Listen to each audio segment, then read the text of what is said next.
So let's now write our very first line of JavaScript code. And for now, we will do that in the browser developer tools. So just to get started as quick as possible. We will then switch to the code editor that we just installed before in the next video. So make sure to open up Google Chrome, and then there are 3 ways in which we can open up the Chrome developer tools. First, we can hit Command-Option-J on the keyboard, and that's on Mac. So on Windows, that's going to be Control-Alt-J. And so this will then open up this console that we see here. So all of these tabs here are basically the developer tools, but we are just interested in the console. Okay. Now another way of opening the developer tools is by right-clicking and then Inspect, which will bring us here to the Elements tab, and then from there we can go to the console. And the third way, and I'm showing you all of them because I know that different people like to do it in different ways.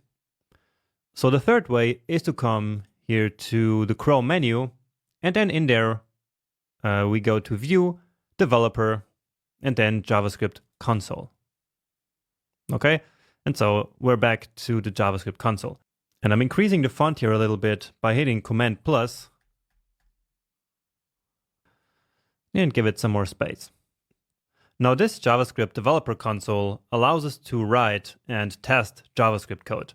So it's very useful during development, for example, to fix errors. Now we don't write real applications, of course, using this console, but now just to get started, let's use the console because it's a good and easy way to just write some JavaScript here. So let's write alert, which is a so-called JavaScript function. Then open up parentheses and without a space between alert and the parentheses, and then we write a so-called string, so which is basically text, and let's write hello world. So that's the standard way of learning programming in any programming language. Then we write the closing parentheses, and then let's hit return or enter. And you see that JavaScript gave us this pop-up window here which says hello world, just as we typed here in our string in our code. Great, so that's your very first line of JavaScript code right there. So any code that we write here and then hit return will immediately get evaluated. Okay, but of course we can do a lot more.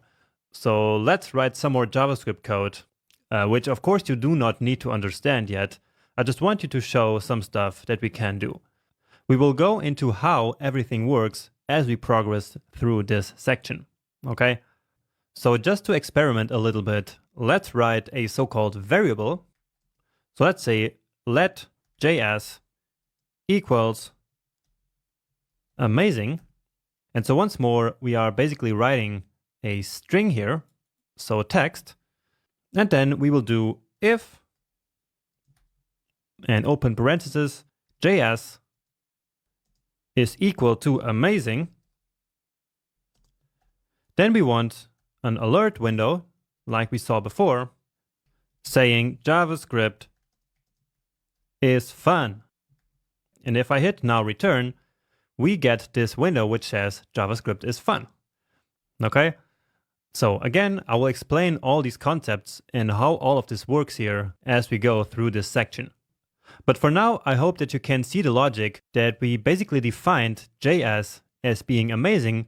And then here in the next line, we said that if JS is equal to amazing, then JavaScript should show us this alert window with this text. Okay, and now we can also change JS to boring, hit return again, and now let's copy this text here again. So we want to run it again. So I'm just copying it and pasting it here. Okay, so let's try that again. And this time nothing happened. And so that's because JS is now no longer amazing. It is boring. And so in this case, if JavaScript is amazing is not actually true, right? Because it's boring now.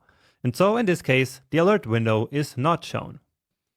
Now there's also another way of going to the previous command, which is by hitting the up arrow on the keyboard. So just like this. And so we can see all the previous commands that we used before. Great. Now another thing that we can do is to do simple math operations. Let's say just 40 plus 8 plus 23 minus 10, let's say. Hit return, and then here we get the result.